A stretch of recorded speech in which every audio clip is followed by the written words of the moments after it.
Friends, Kola Grace kitchen డ్రెస్ స్వాగతం అండి. ఈరోజు పచ్చెనపప్పు కొబ్బరి వేసి కూర వండుతానండి. అన్ని సిద్ధంగా ఉన్నాయి. హాయ్ ఫ్రెండ్స్, ఇదిగోండి పచ్చిశనగపప్పు నానబెట్టినానండి ఒక గంటన్నర క్రితము. ఇది మాకు 100 గ్రాములు ఎట్లా ఉంటుందో మాకు సరిపోతుందండి. నానబెట్టిన శుభ్రంగా కడిగి మంచినీళ్ళు వేసి ఇప్పుడే నానబెట్టినానండి. గంటన్నర అయిపోయింది. ఇది రెడీగా ఉంది. 2 ఉల్లిపాయలండి మీడియం సైజు, 2 పచ్చిమిరపకాయలు, పెద్ద ఉల్లిపాయలు పావు భాగం. ఇది కొబ్బరి చిప్పల్లో ఒక కొబ్బరికాయ కొడితే ఒక చిప్ప మిక్సీకి వేసుకున్నాండి క్యూజర్తో. అట్లా పచ్చి కొబ్బరి, అల్లం వెల్లుల్లి పేస్ట్, ఉప్పు, కారం, పసుపు, గరం మసాలా, ఆయిల్. స్టవ్ అంటేస్తున్నానండి.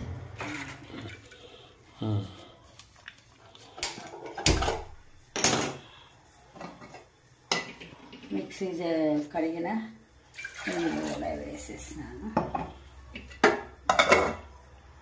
నీళ్ళకి ఉడికిద్దండి, కొంచెం ఉడికి, మరీ పప్పు మాదిరి ఉడకకూడదు, పలుకు.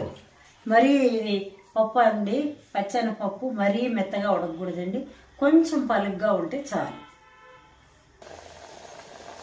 కొంచెం అల్లం వెల్లుల్లి పేస్ట్ కొద్దిగా వేస్తున్నానండి. పచ్చి కొబ్బరి,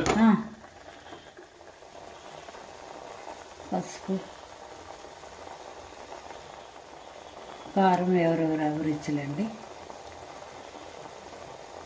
దినుసులు కారం అండి, ఇందులో అన్నీ ఉంటాయి, ఏమి తొందర ఏమి లేదు.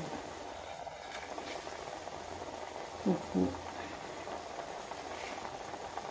మళ్ళా చూసుకొని వేస్తానండి. టమాటా ముక్కలు, పచ్చిమిర్చి,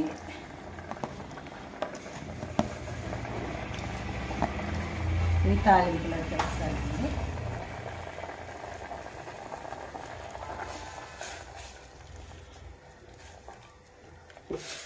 మూత పెడుతున్నానండి.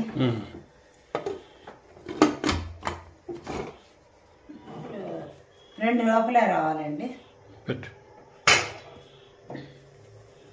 మరీ మెత్తగా కావాలి, పలుపుగా ఉండాలి.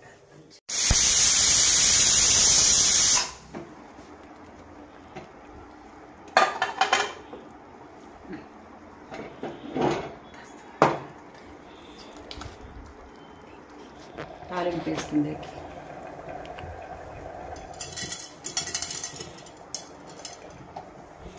ఎందుకంటే ప్రతి ఒక్కరింట్లో శనగపప్పు ఉంటుంది, కొబ్బరికాయ ముక్క ఉంటుంది, అట్లా చేసుకోవాలన్నమాట. ఏం కూరగాయలు లేనప్పుడు కూడా ఇలా చేసుకుంటే పుల్కాల్లోకి, చపాతీలోకి, కలర్ రైస్కి అన్నిటికీ బాగుంటుంది.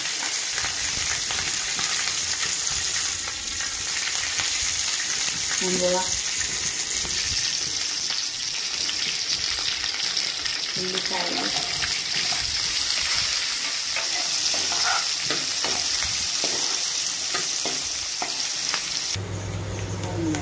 గరం మసాలా,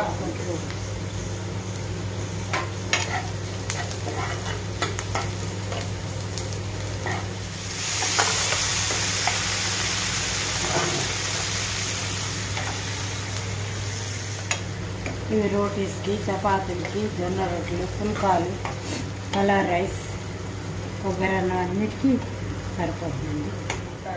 చిక్కగా అయిపోద్ది, ఇంత లూజ్గా ఉంటే చాలు మనకు కలుపుకొని తినేకి రోటీస్కి, అన్నానికి. అయిపోయిందండి కర్రీ. ఏం కూరగాయలు లేనప్పుడు ఇలా చేసేసుకోవచ్చు. అది ఉడకబెట్టి ఎట్లన్నా వేసుకోవచ్చు, ఇలా అలాగన్నా వేసుకోవచ్చు.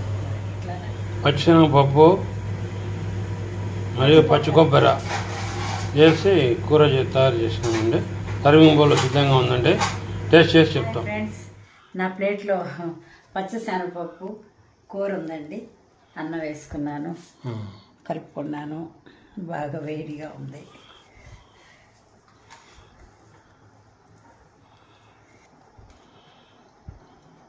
అబ్బా, చిన్నప్పుడు కూడా తిన్నాను, చాలా బాగుందండి. కూరల్లోకి, చపాతీలోకి చాలా బాగుంటుంది. మీరు చేసుకొని తినండి. లైక్ చేయండి, షేర్ చేయండి, సబ్స్క్రైబ్ చేయండి. కొంచెం చూస్తున్నారు కానీ లైక్ చేయట్లేదండి, దయచేసి బాధగా ఉంటుంది. లైక్ చేయండి, మీరు కొంచెం చూడండి. Thank you very much.